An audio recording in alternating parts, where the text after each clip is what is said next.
Hey, welcome to my YouTube channel. This is Karin de Laat from Karin's Papercraft. I'm an independent Stampin' Up demonstrator in the Netherlands. I'm going to show you in this tutorial how to make a photo frame.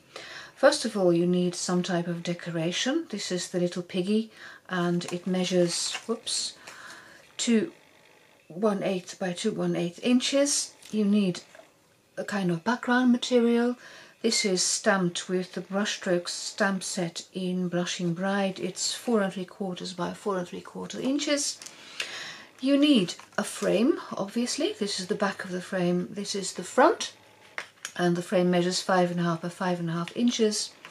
You will need a kind of piece of paper to stick on the back for hiding all the paper in between, and it's cut 5.5 by 5.5, and I just cut it from one of the papers we get as the backing of the DSP.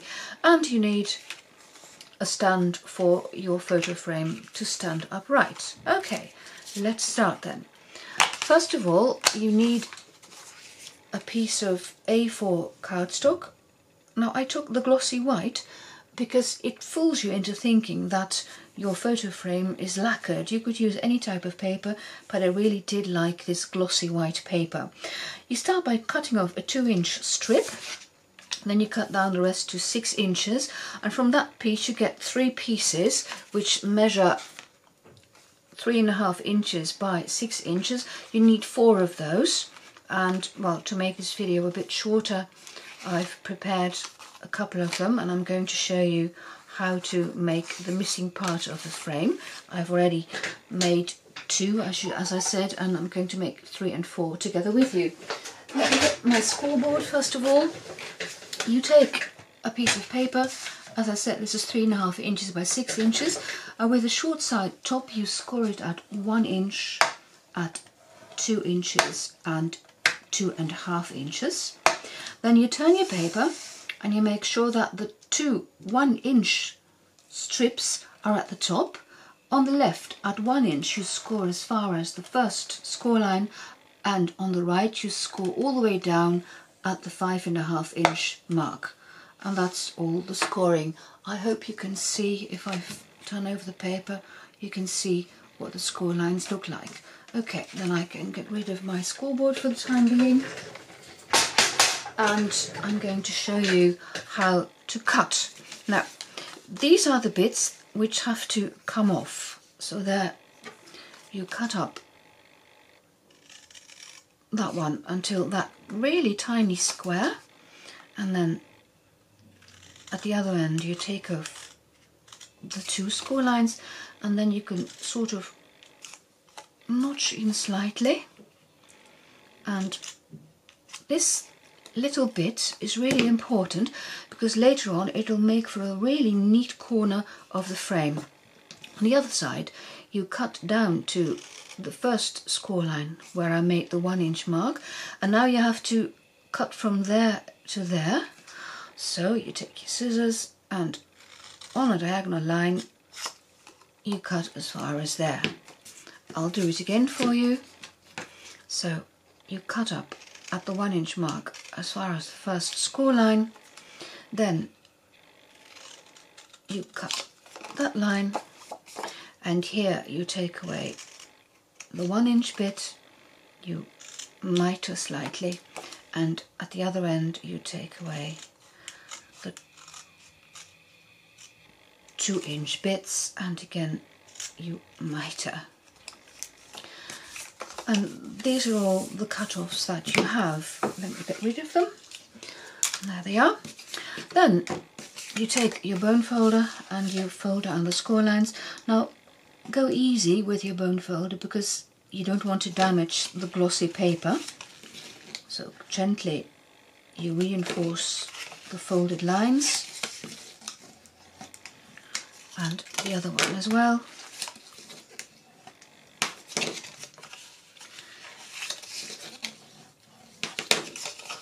And there we are. Now you take your piece, and with that little flap on the right, you fold it halfway through, and here you make a pencil mark. And again, with the flap on the right, you fold it down like this, and you make a pencil mark.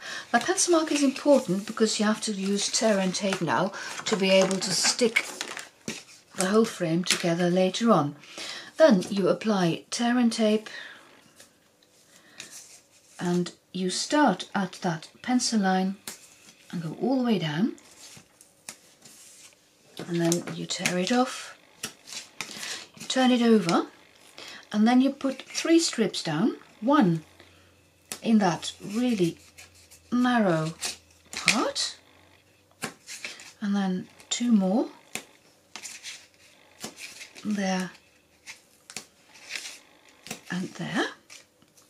Take your bone folder and press down on the tear and tape to make sure that it really sticks well. Same thing.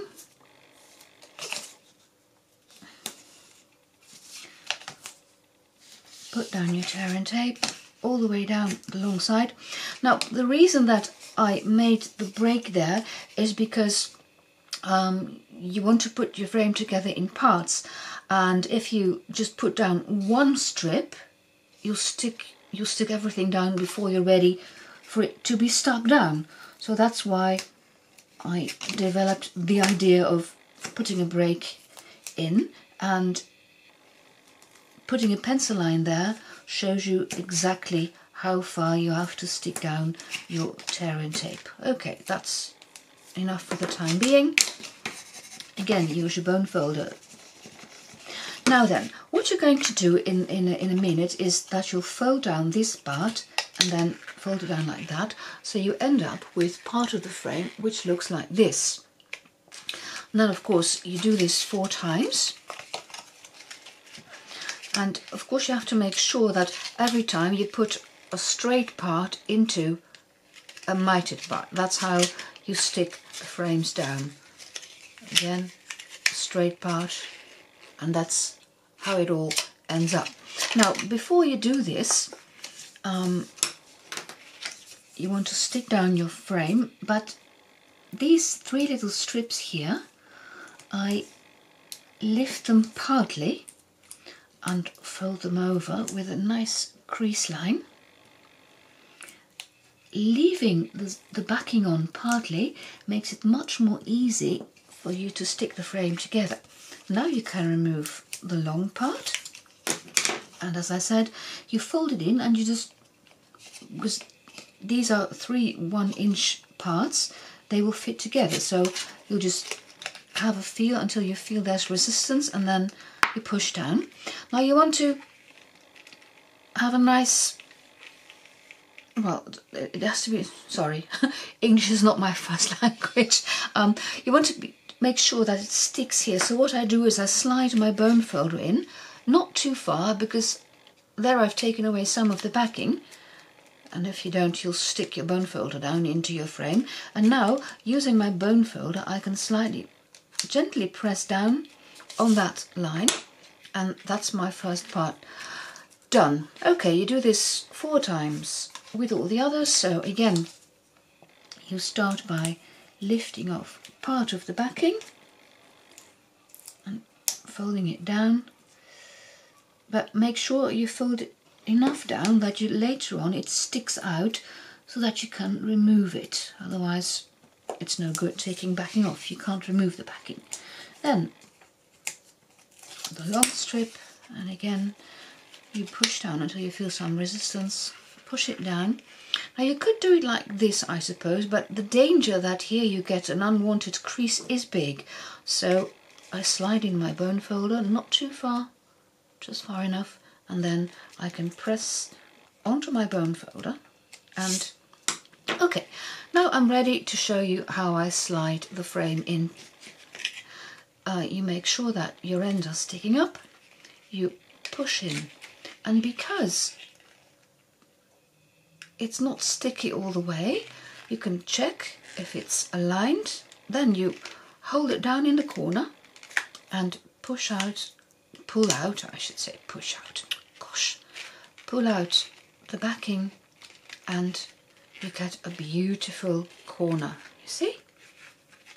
Some backing there. Again, the next part.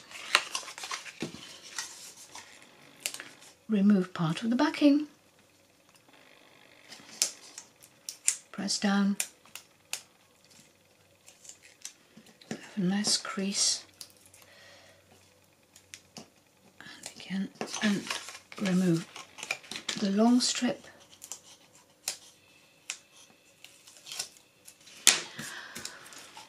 Push in the paper until there is resistance, and push it down.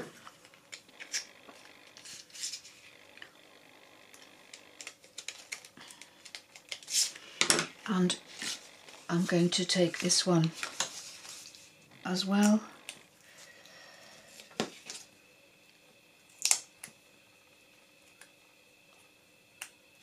I didn't use my glossy white for, well, nearly a year, because, well, I'd been doing some projects with it and then I found no further use for it. And then just last week I thought, why not try and make a frame using the glossy white, and now I'm out of it. I'll have to wait until my next order to order some more, because I've been making plans to gift these little frames with decorations to many people for birthdays, etc. Okay, so I have prepared all of them, and as I said before, make sure that you slide a right bit into a diagonal bit, and that is how you end up with a full photo frame. Again, because there is still backing there, it's easier to slide it in. Make sure that you align properly. Press down there a bit, you can hold it, and then you can remove the backing, pull it out, and then push it together, and it will fit beautifully. Here too, this is a bit more fiddly because you have to work on both sides. There you go, I'll stick it in first before removing it, and then I work on getting that one in there. See, this backing doesn't want to cooperate. Come on, there you go. I've been making, I don't know how many frames, 6, 8, and all the time it worked, and once you start filming it doesn't work, but there you go. Again, hold down, pull away the backing, press down, check if you're aligned, and pull away the backing, and there you have your frame. And look at how neatly the corners look. I hope you can see. The focus isn't out of focus. Right, there you have a frame. Then you can start by putting your frame together. First, you'll need your backing. My advice to you is to leave the piggy or the other decorations until the very last, because it's always difficult to find the right alignment, and if you put the piggy in last, at least it'll be stuck down and you'll have no problems there. Now, with the tear and tape, I try to put it rather close to this side rather than that side. So be gentle here, because the tear and tape is sticky and you don't want to push too hard on your frame, and that's the reason why I cut the tape instead of tear it, because when I had to tear it I would really have to push hard on my frame, and I got dents in it and I don't want any dents in it. So again, mind that there's no reason why you shouldn't cut tear and tape. Normally I don't, because that's what it's for, it's to tear, but in this case it's just better not to.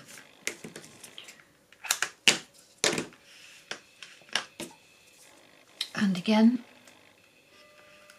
close to the inside. Oh, by the way, if you stick down your tape like this, starting there and not exactly there, it's easier to go around. Otherwise you'll have to fit it in between those two, and I find that really inconvenient normally. Again, gently rub your tear and tape, make sure it sticks properly, and then you can remove it.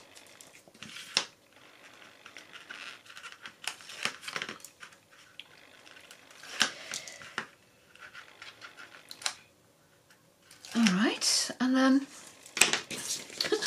I'd lost my piece of paper. Again, now you can put it down, and from the top, I hope my head isn't in the picture, you can push it down where you want it, more or less, and then push down gently, and you're ready. Oh, it's a bit out of kilter, well, never mind. And then you can decide, you can put your piggy in there. Okay, get some snail. I use a combination of snail in the middle and then the Tombow glue on the outsides, because that gives you just that bit of wiggle room if it's not perfectly in the center before you press down in the middle, and then it won't move anymore. So here you can see whether it's aligned. You press down in the middle, and then when you push down on your Tombow, your image doesn't move. Now, of course, this is what it looks like from the back. It's not really nice looking, but that's why I have cut that piece of paper, and it will be adhered like this. So again, I'm using tear and tape.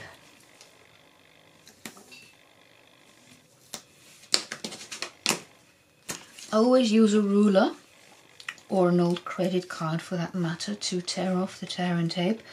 If I try to do it otherwise, I don't know why, but I keep pulling up my paper. Don't know what I'm doing wrong. Don't seem to be able to not to. So I decided if this works for me, it works for me. I see people do it with their nails. I see people do it in many other ways. And in my case, every time I do it, I just tear off the paper there, which isn't really nice looking. So this is how I tear my tear and tape. And sometimes I can use my ruler to go across. If you like, you can use your bone folder as well. Doesn't really matter. Now I have a tip for you. Again, and I don't know where my paper piercer has gone. Again, if you remove part of the tear and tape, just about that much in the corner, it'll be much easier to align your paper on the back of the frame. I used to be a huge fan of fast fuse, but the problem with fast fuse could be that, well, once you let go of it, it's stuck down. And now I'm turning into a huge fan of tear and tape again. Fast fuse was convenient, but it's no longer in the catalogue. See, there's backing all over. So what you can do is you can still move it around a bit and see if it's aligned properly. And then you can press down in a corner, hold it down, and now you can remove the rest of the backing and press down. And there's no danger of putting it down wrong and not being able to lift it up again. There you are. That is one frame nearly there. Now, a photo frame needs to be able to stand up, so I'm going to show you how to make a stand for it as well. You may remember that in the beginning I told you, you start by cutting off a 2-inch strip of paper. Now, this is my 2-inch strip of paper, which I've cut down to 7 1/4 inches. I need my scoreboard again, 1 minute. And you score it with the long side top at, I can't find my notes now. Oh well, I can see here. You score it at 5/8 of an inch, there you go. And then at 2, so here you are, I pre-scored it, 5/8 of an inch, 2 1/8, and at 6 5/8 of an inch. Then you flip your paper, and there's my measurement, and then you score at 1 3/8 of an inch. There we are, that's right in the middle. Oh, careful. Okay, that's all the scoring necessary. Then you adhere tear and tape to both extreme ends, because they will be the flaps that you use to stick the stand to your frame. Where's my silicone mat? There we are. Now I made this just a tad bigger than a 1/4 inch because I wanted to be able to put 2 strips of tear and tape on, just for extra security. So if you have it any narrower, the strips will overlap and it will be more difficult to remove the backing. That was one extreme end, and this is the other one. Tear and tape. Now I'm going to miter slightly, and when I do that, well, my camera stopped filming and it said I'd overrun a certain limit. I didn't know there was a limit. Okay, I'll try to stick this together. I was explaining, I was making the stand, that I put 2 strips of tear and tape at either end, and I always put down the tear and tape before I miter. It's much easier. Otherwise you'll have these diagonal bits and it's more difficult to get your tear and tape on. Okay, now then, this is going to be the top part of the frame, so you fold it, and this bottom part you fold in, up and again. So this is what your frame looks like, and you adhere it to the stand, I should say, you adhere it to the frame like that. So this is the bottom part. You take away the backing. Now make sure that you have a good look where the bottom of your picture is. You don't want to stick your stand on there. So flip it over. This is the bottom.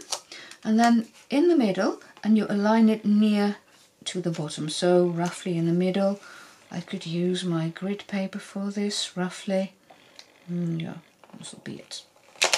Push it down, flip it down, remove the strips.